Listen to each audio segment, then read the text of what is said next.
Hey there, may I ask, where did all your money go? The month isn't over yet. I know I've been getting this question a lot lately, because when we started making these videos about personal finance last year, it opened up the floodgates. We were getting messages, DMs, comments, and even emails from all of you who were struggling to make ends meet, trapped in the paycheck to paycheck cycle, and wondering why you still coey and seem to save despite working hard and working long. And trust me when I say I get it, because I've been in your shoes before. I remember times when my husband and I were living paycheck to paycheck, and we were so desperate to break free, but didn't really know where to start. So in today's video, I'm going to share with you a very simple way to stop the bleeding of your cash. Figure out how to keep more of what you earn, and eventually build wealth, even if you're only earning a modest income.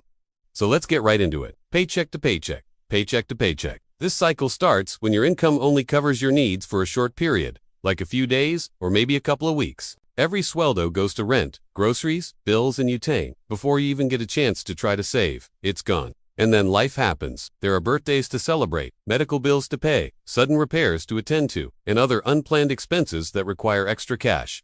So you borrow, maybe you charge it to your credit card or ask for an accommodation from a friend or a family member. And then you pay interest. Maybe you pay a higher price for that item you bought on installment or pay back your friend or a family member with a little extra. The next thing you know, you're even more behind. And the cycle continues until you realize that you're re-stuck in this never-ending loop of paycheck to paycheck, paycheck to paycheck. Now, I'm not going to lie to you. Getting out of this cycle is not easy. It will take time, effort, and discipline. However, it is possible. And once you do, you'll feel like a whole new person. Trust me, you won't turn into someone that you're not. You're going to be a better version of yourself. And it all starts with one step. Know your cash flow. Before you can take action, you need to understand where you stand financially. And that starts with knowing your cash flow. How much comes in and where every peso goes. That means tracking your expenses for at least 30 days. Now I know this might sound like a daunting task, but it's actually pretty simple. Just write down every single centavo that comes in and goes out of your wallet for a whole month. Don't worry about categorizing them yet. Just write them down as they happen. For example, here's a sample cash flow statement. On the left side, we have the income. Let's say you get paid twice this month for a total of 30,000 pesos. Then, on the right side, are the expenses. I've categorized them for you to make it easier to understand. First, we have your essentials, which should cover your basic needs like housing, utilities, groceries, and transportation. Next is your savings, which includes your emergency fund, retirement fund, or any other financial goals that you want to achieve. And then we have your discretionary expenses, which are the things that you can cut back on if you need to, like dining out, entertainment, and shopping. And lastly are your debt payments like credit cards or personal loans. Now I know that some of you might be thinking, why bother? I already know where my money goes. This is just going to be a waste of time. Or others might think, what's the point? I'm not even sure if I'm going to follow through with this. But please hear me out. Please take the time to do this because this is going to change your life. I promise you that. And if you're worried that it's just going to be too much work, you don't have to do this for the rest of your life. Just do it for a few months while you're still in the process of getting out of paycheck to paycheck. Once you're out of it, you can go back to living your normal life. But please, take the time to do this, because this is going to change your life.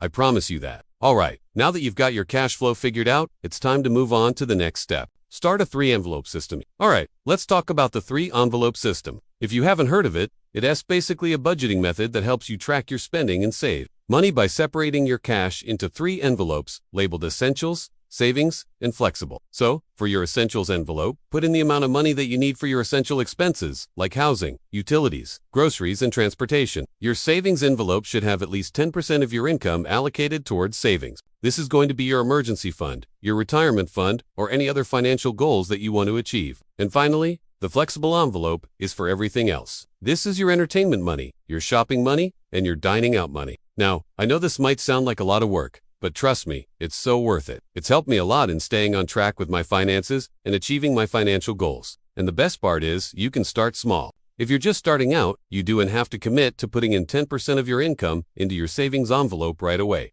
You can start with 5% or even 2%. It's okay to start small as long as you're consistent. And as your income grows, you can increase the amount that you're putting into your savings envelope. When you use this system, you're basically giving every peso a job before it even hits your bank account. You're categorizing your expenses and prioritizing what's important. This way, you're less likely to blow your money on unnecessary purchases and more likely to reach your financial goals. Again, you can start with as little as you have, even if it's just 500 pesos per Sweldo. Consistency is key. Alright, After you've started the 3-envelope system and have been tracking your expenses for a few months, it's time to move on to the next step.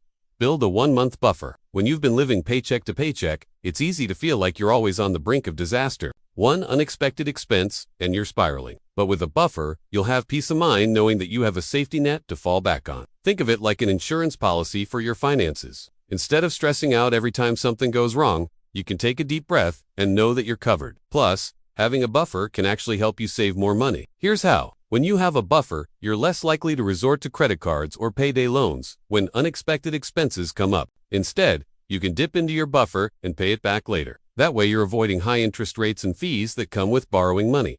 So how much do you need for a buffer? Ideally, you want to have enough to cover 3 to 6 months of your living expenses. But if that seems like a far-off goal, don't worry. Start with a smaller goal like 1 month's worth of expenses. It's better to have something than nothing. Once you've built up your buffer, you'll feel like you're in control of your finances. Again, it's a great feeling. You'll be able to sleep at night without worrying about money, which is priceless. All right, now that you've built up your buffer, it's time to move on to the next step.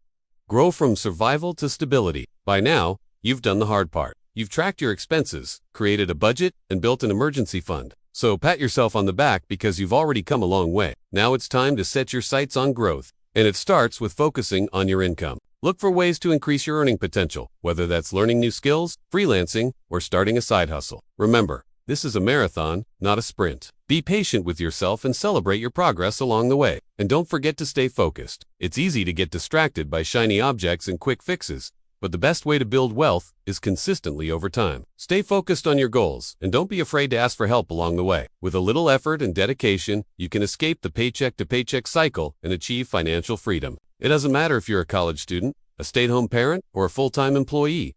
You can do this. It all starts with taking control of your finances. Now that you have your finances under control, it's time to redirect those extra funds towards paying off debt, growing your savings, and starting to invest. But hold up. Before you go, you got to download our Piso by Piso. It's got everything you need to get started on your financial journey.